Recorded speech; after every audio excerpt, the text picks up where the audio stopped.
Hello, I'm Alan, welcome to the Guitar Shack. So today I wanted to give you a quick update on some of the new stock that I've got in my reverb shop, which I'm going to be putting through my deep clean and setup process. These are all acquisitions within the past week. So the first is this rather lovely Mexican Fender Telecaster Classic Series 50s Telecaster, which has got traditional appointments with a 3-saddle bridge.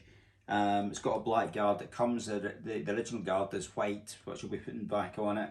It's got vintage tuners, which is my favourite style of tuners.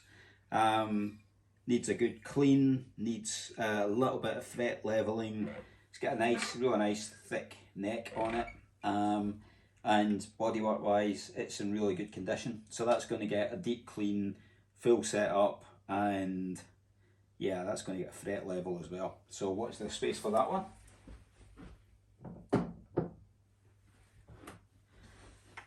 This one is a wee venture further up market for me. I do tend to specialise mostly in Mexican Fenders and Epiphones, but this is a USA Elite Telecaster, which is a rather gorgeous bit of kit. So this is 2016 model. So it's got its butterscotch blonde with really lovely figuring. It's got a black binding on the front, which is a nice touch. It's got a really lovely neck. So this is compound radius. It's beautifully rolled, really classy bit of kit on this. It's a truss rod adjustable at the bottom with this adjuster wheel, which is interesting. It's got Fender noiseless pickups. And it's got a 6-saddle bridge with the stainless steel saddles. So that is immaculate. That probably doesn't need much more than a really good clean, and I'll check the setup, but it feels pretty good. So that'll be going through soon. That comes with an original hard shell case, as does the Classic Series. This one is a 2001, it's another USA. So this is an American Deluxe in amber. It's got fancy wiring, which I'm told I'll need to get in and have a look, with a TBX tone control, which got a detent and then a sort of boost on the higher end of it. These are Seymour Duncan little 59s, and then a noiseless centre pickup. Standard apart from that, it's got Fender locking tuners.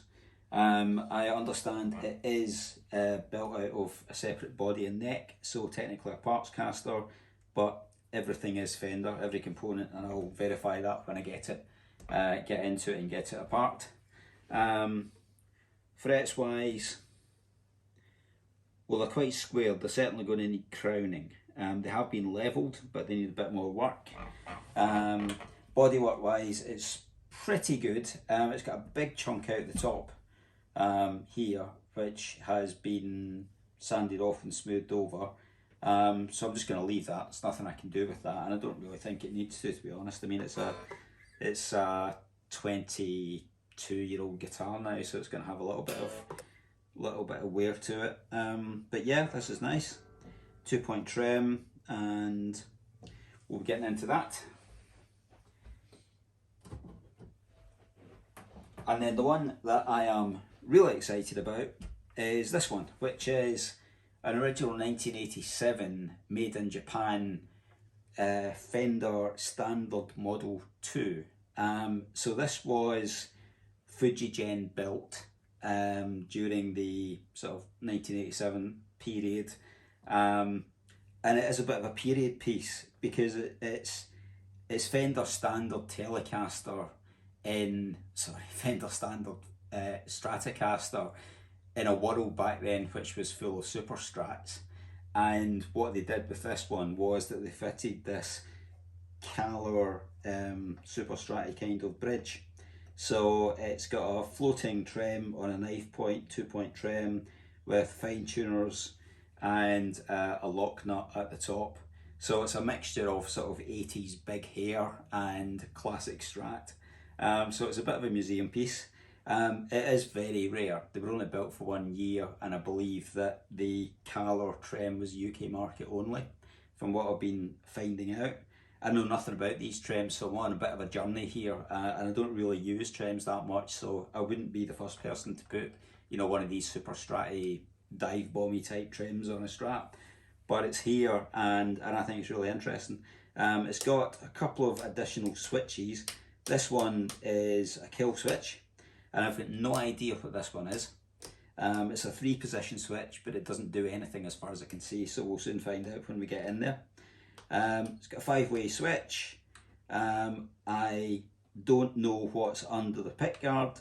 I know that these pickups are, if they're the original Japanese Fuji Gen ones, then they are Alnico 5. They're pretty well regarded, and once I get into this and get it set up, then we'll see what they sound like. The neck is really nice. It's rolled like a USA. The frets are possibly the mankiest frets I have ever seen in my life. But there's a reason for that. So the story of this guitar is that it was bought new by a gentleman in 1987, and it was his pride and joy, and he looked after it until unfortunately passed away in 2003. So it was in service for 16 years. And then since then it's been sat in his case. And I've just purchased it and another guitar from his daughter, who decided that it was time to let it go.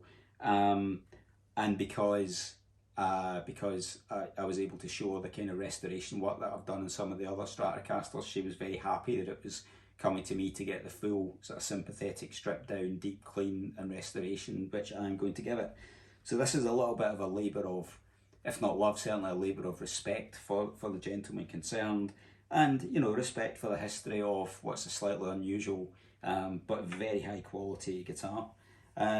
Even though it's filthy and covered in, I don't like to think what, underneath all of that it's got a few bashes in the finish, but really nothing significant, and certainly nothing which is any more than you would expect for a guitar which had been out and about and been played for 16 years.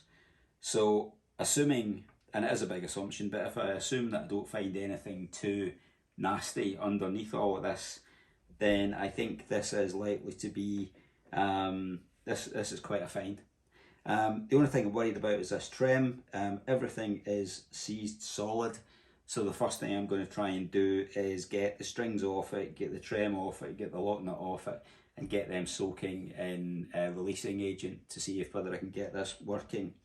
I do understand that if I can't get it working, if it's just too far gone, these are rare as hen's teeth, but there is, because it's 2-point, there is a more traditional, well, not fully traditional, but certainly a more traditional Wilkinson bridge, which drops straight in. The one advantage of this Calor system compared to some of the other knife edge trems is that it uses a standard Stratocaster route, so so that's a plus. But I'm going to try and fix this and keep it all completely standard if I can. So watch this space for this one. There'll be a full start to finish restoration Stratocaster Resurrection Part 2, the Japanese edition video to come soon. So that's all for now. Thanks for watching. Hope you like what you see in the Guitar Shack. Let me know if you've got anything that you'd like me to talk about, or anything that you would like to see me demonstrating with the guitars. For each of these there'll be a normal 10-minute preparation video which will go with them when they're listed on Reverb. Some people find them interesting in their own right, and then this one will get the full restoration treatment. Okay, thanks for watching, and see you again soon.